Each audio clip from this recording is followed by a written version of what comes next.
Good morning, सभी का स्वागत है सीएल कैरियर एकेडमी में। आइए हम आज का जो है करंट अफेयर्स पढ़ते हैं और शानदार करंट अफेयर्स होंगे। आप उसको पढ़िए लिखिए, यहीं से आपके प्रश्न होंगे। तो इन प्रश्नों पर चर्चा करते हैं, एक एक करके सारे प्रश्नों पर चर्चा करेंगे जो आपके परीक्षा के लिए बेहद महत्वपूर्ण होगा। शानदार करंट अफेयर्स होंगे। चलिए, पहला प्रश्न, विश्व पर्यटन दिवस कब मनाया जाता है ना? वर्ल्ड टूरिज्म डे कब मनाया जाता है, यह बात याद रखना है। तो वर्ल्ड टूरिज्म डे कब मनाते हैं? मनाते हैं 27 सितंबर। इसका उत्तर हो जाएगा सी। 27 सितंबर को विश्व पर्यटन दिवस मनाया जाता है। विश्व पर्यटन दिवस 27 सितंबर को मनाया जाता है।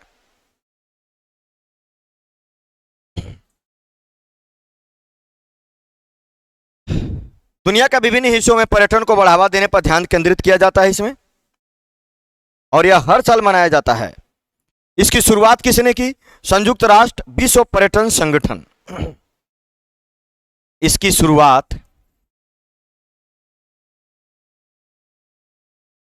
विश्व पर्यटन संगठन UNWTO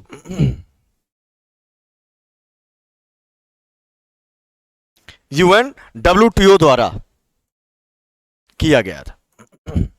यह बात याद रखिएगा, इसकी शुरुआत विश्व पर्यटन संगठन के द्वारा किया गया है। उद्देश्य क्या है? लोगों को दुनिया की खोज के आनंद को समझाना है।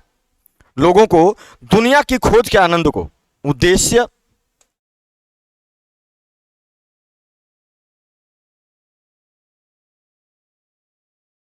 लोगों को दुनिया की खोज के आनंद को समझाना है ना? तो ये याद रखेंगे, इसके लिए यह मनाया जाता है।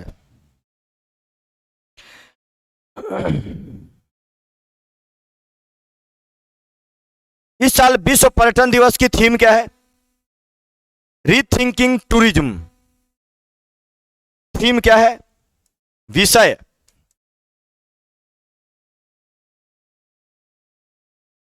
Rethinking tourism. रीथिंकिंग टूरिज्म है इस बार का इसका थीम। याद रखेंगे। और यह कब से मनाया जाता है? तो विश्व पर्यटन दिवस पहली बार 1980 में संयुक्त राष्ट्र UNWTO द्वारा शुरू किया गया था। शुरुआत 1980 में, शुरुआत 1980 से हुआ विश्व पर्यटन दिवस का। क्योंकि 27 सितंबर के रूप में चुना गया, क्योंकि 1970 में इसी दिन WTO को मान्यता दी गई थी, है ना? तो WTO की स्थापना कब हुआ था, थोड़ा देखते हैं WTO के बारे में। वर्ल्ड टूरिज्म ऑर्गेनाइजेशन, संयुक्त राष्ट्र का संघ है। स्थापना 1946। WTO की 1946 में हुई। इसका मुख्यालय है मैड्रिड, स्पेन में। मुख्यालय क्या है? Madrid, Spain. मैड्रिड में है, स्पेन की राजधानी मैड्रिड, रियल मैड्रिड। यहां पर है वर्ल्ड टूरिज्म ऑर्गेनाइजेशन। तो याद रखिएगा, 27 तारीख को प्रतिवर्ष यह मनाया जाता है। निम्नलिखित में से किसके नाम पर चंडीगढ़ एयरपोर्ट का नाम रखा गया है? तो चंडीगढ़ एयरपोर्ट का नाम भगत सिंह के नाम पर रखा गया है। बढ़िया प्रश्न है, और ये प्रश्न में आने वाले हैं, और जो भी प्रश्न है बिल्कुल महत्वपूर्ण है, इंपॉर्टेंट है, बहुत इंपॉर्टेंट है। चंडीगढ़ एयरपोर्ट का नाम सरदार भगत सिंह के नाम पर रख दिया गया है। वही सरदार भगत सिंह जिनकी फांसी कब हुई थी? 1931 को फांसी दे दिया गया था। फांसी दे दिया गया था। और इनके साथ किनको और दिया था? सुखदेव प्लस राजगुरु को। राजगुरु को भी दिया गया था। तो भगत सिंह के नाम पर चंडीगढ़ एयरपोर्ट का नाम कर दिया गया है। प्रधानमंत्री ने अपने मन की बात में इसकी घोषणा की थी। पीएम ने अपनी मन की बात में इसकी घोषणा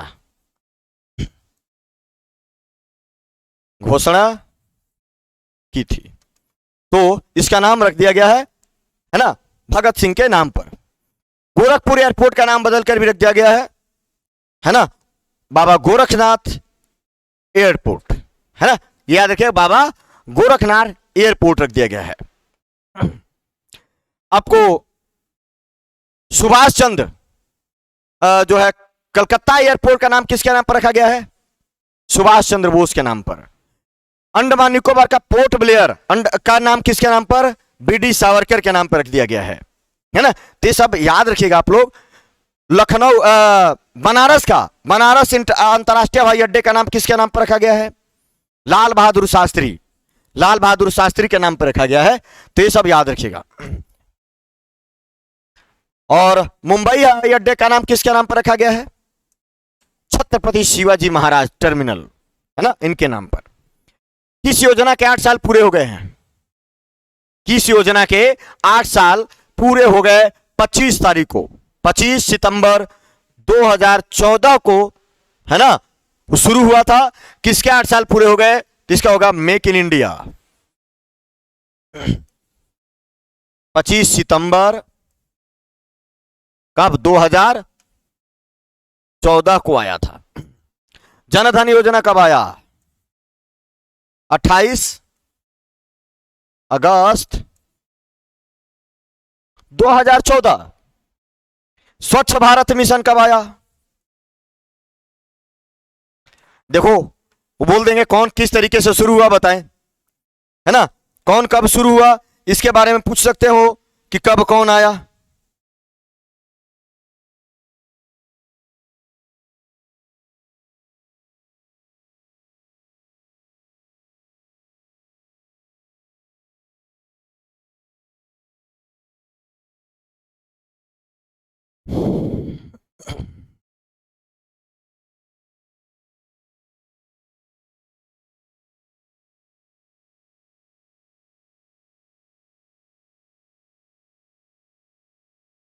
सांसद आदर्श ग्राम योजना की शुरुआत कब से हुई?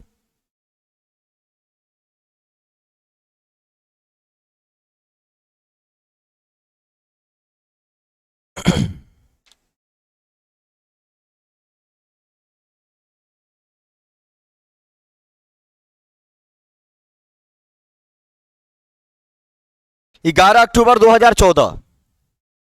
11 अक्टूबर 2014। तो ये सब याद रखिएगा कौन सी योजना कब शुरू हुई। मेक इन इंडिया के 8 साल पूरे हो गए। मेक इन इंडिया कार्यक्रम की शुरुआत नरेंद्र मोदी सरकार के द्वारा। तो ये चारों योजनाओं के याद रखिएगा, ये चारों एक साल शुरू हुआ था। कौन किसके बाद हुआ? सबसे पहले देखिए मेक इन इंडिया, जनधन, सबसे पहले जनधन योजना, फिर मेक इन इंडिया, फिर स्वच्छ भारत मिशन, फिर आदर्श ग्राम योजना। भारत हर गांव में 4G और 5G कनेक्टिविटी के लिए कितने अरब डॉलर का निवेश करेगा? कितने अरब डॉलर का? बहुत ही महत्वपूर्ण प्रश्न है। कितने अरब डॉलर का निवेश करेगा? तो इसका उत्तर हो जाएगा 30 अरब डॉलर। कितने का निवेश? 30 अरब डॉलर का निवेश इसमें किया जाएगा, याद रखिएगा। महत्वपूर्ण प्रश्न है और बहुत ही महत्वपूर्ण प्रश्न है। 30 अरब डॉलर का निवेश करेगा। और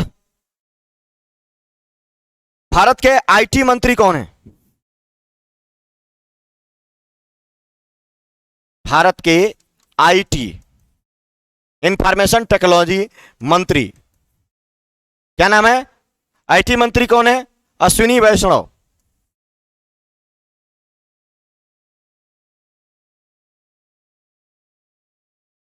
अश्विनी वैष्णव ने घोषणा की है।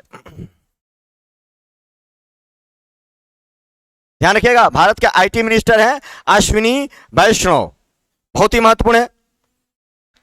सरकार अब तक 1.5 लाख से अधिक ग्राम पंचायतों तक पहुंच चुकी है जहां पर इस तरीके की सेवाएं दी जा रही हैं। तो ध्यान रखिएगा, भारत में 4G और 5G कनेक्टिविटी के लिए 30 अरब डॉलर का निवेश लाया जाएगा। आईटी मंत्री अश्विनी वैष्णव ने इस बात की घोषणा की है। हाल ही में अंतर्राष्ट्रीय बेटी दिवस मतलब international daughters day, international daughters day, अंतर्राष्ट्रीय बेटी दिवस कब मनाया गया है? 25 को, 25 सितंबर। ऐसा मनाया जाता है सितंबर माह के अंतिम रविवार को मनाया जाता है।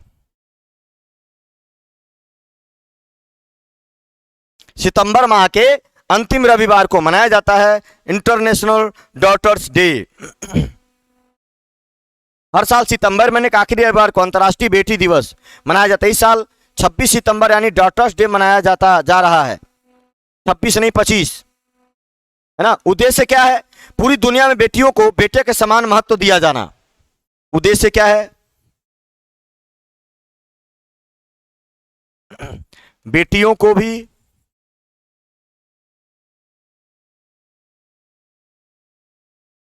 बेटों के समान महत्व देना एवं जागरूकता फैलाना। यह इसका उद्देश्य है, याद रखेंगे, यह इसका उद्देश्य है।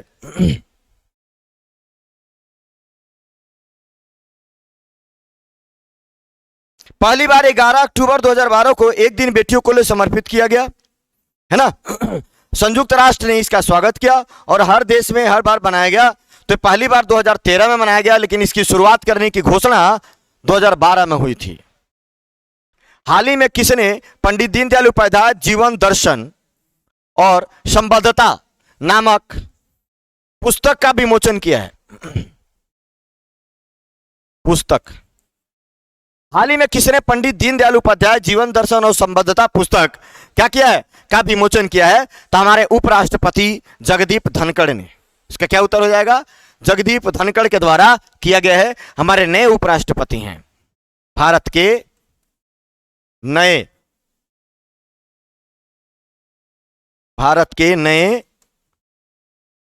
उपराष्ट्रपति। और कौन से नंबर के उपराष्ट्रपति हैं ये?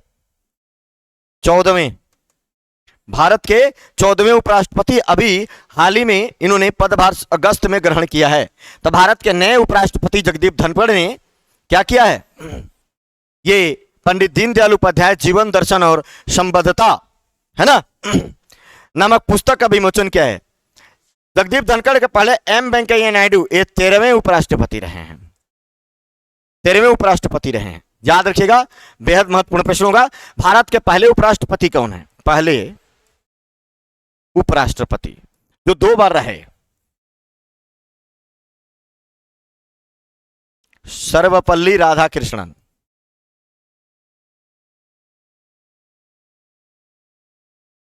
सर्वपल्ली राधाकृष्णन रहे पहले और 2 बार रहे थे ये। चलिए, जगदीप धनखड़, यहां से एक और बात जानिए। जगदीप धनखड़ जो है राज्यपाल उपराष्ट्रपति बनने से पहले क्या थे? है ना, क्या थे? पश्चिम बंगाल के राज्यपाल थे। पश्चिम बंगाल के राज्यपाल थे जगदीप धनखड़। एम्स दिल्ली का नया निदेशक किसे नियुक्त किया गया है? एम्स, AIIMS, पूरा नाम क्या है इसका?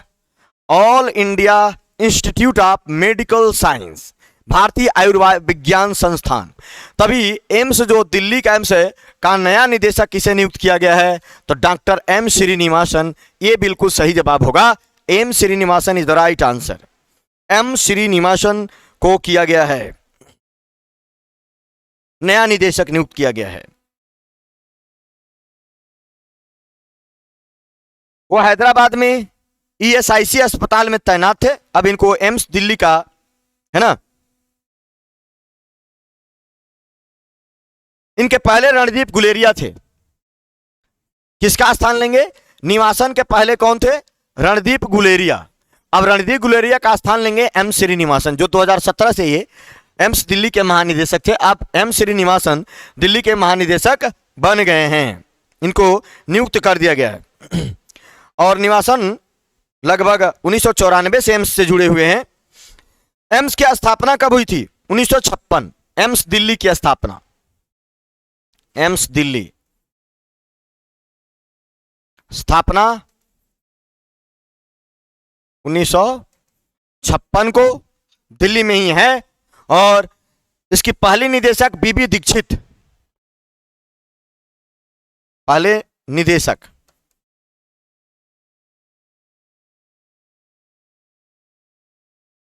बीबी दीक्षित,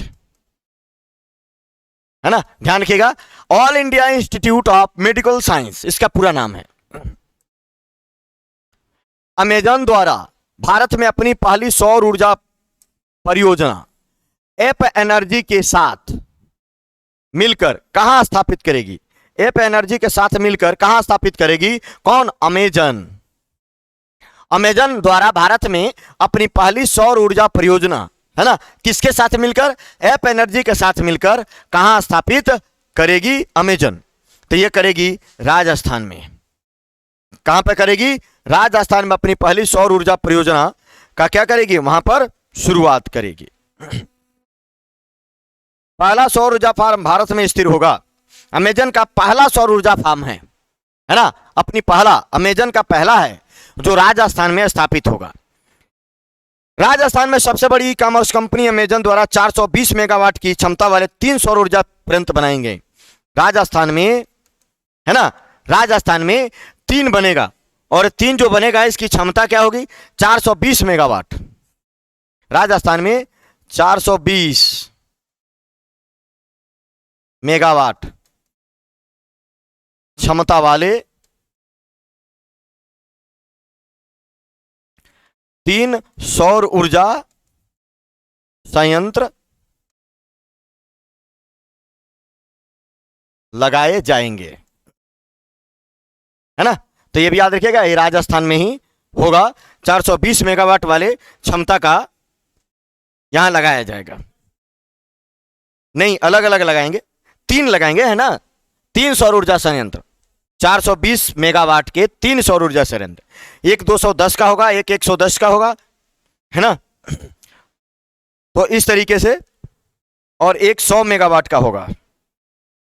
एक होगा 210, एक 210 प्लस 110 प्लस 100 कितना हो गया? 300, 420,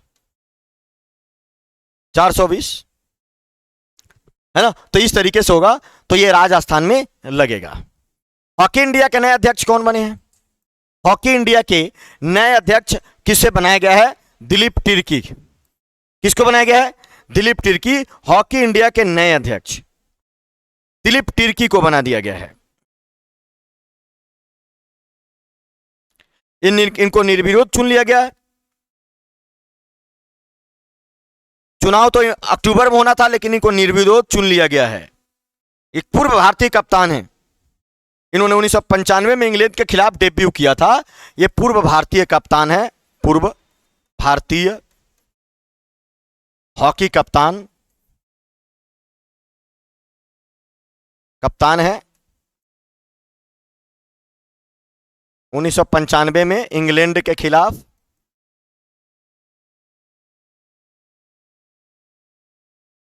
डेब्यू किया था,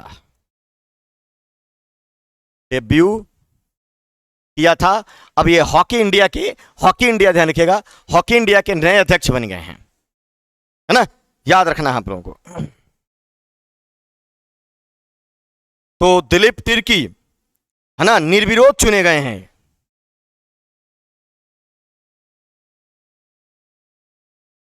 अंतरराष्ट्रीय हॉकी महासंघ की स्थापना अगर हम करें, अंतरराष्ट्रीय हॉकी महासंघ की स्थापना 7 जनवरी 1924 में, एक इंटरनेशनल लेवल के लिख लिए, अंतरराष्ट्रीय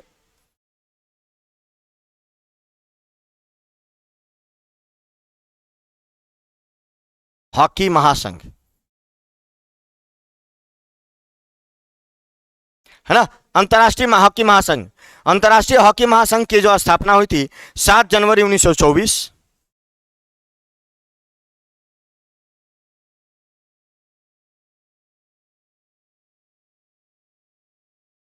7 जनवरी 1924। और इसका हेड ऑफिस कहां है? Paris, France. पेरिस फ्रांस में है। और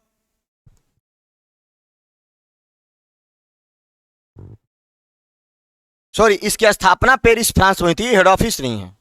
हेड ऑफिस जो है स्विट्जरलैंड के लुजोन में है। पेरिस फ्रांस में है ना, इसकी स्थापना हो गई। और हेड ऑफिस जो है लुजोन, फ्रांस। स्थापना हुई थी 7 जनवरी 1924 पेरिस फ्रांस में। हेड ऑफिस है लुजोन, है ना, स्विट्जरलैंड। सॉरी, लुजोन जो है या लॉजेन, स्विट्जरलैंड।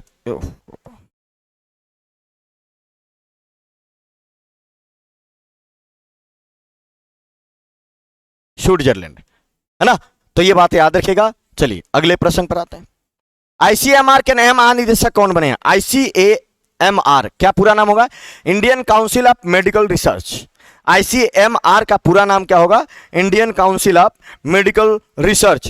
कौन बने हैं? डॉक्टर राजीव बहल। इसका उत्तर हो जाएगा ए, डॉक्टर राजीव बहल इसके नए, है ना, निदेशक बन गए हैं, डॉक्टर राजीव बहल।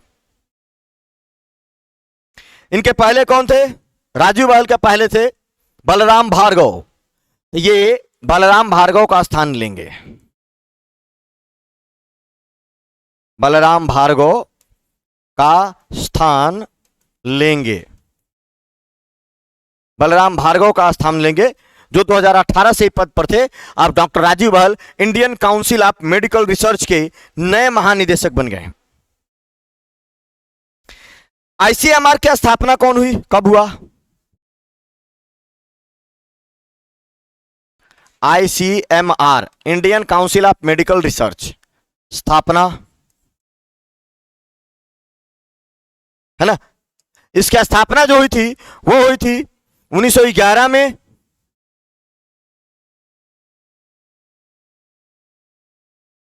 हेड ऑफिस नई दिल्ली में है।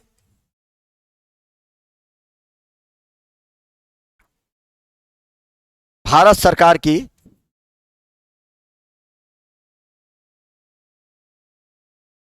संस्था है। भारत सरकार की Indian Council of Medical research. तभी नए महानिदेशक बन गए हैं बलराम, डॉक्टर राजीव बहल। तो इस तरीके से बेहद महत्वपूर्ण इंफॉर्मेशन है, आप इसको जरूर याद रखिएगा। चलिए आज के लिए इतना ही, कल फिर मिलेंगे। तब तक के लिए आप लोग इसको पढ़िए लिखिए सभी लोग। कल फिर मिलेंगे, तब तक सभी को जय हिंद, जय भारत।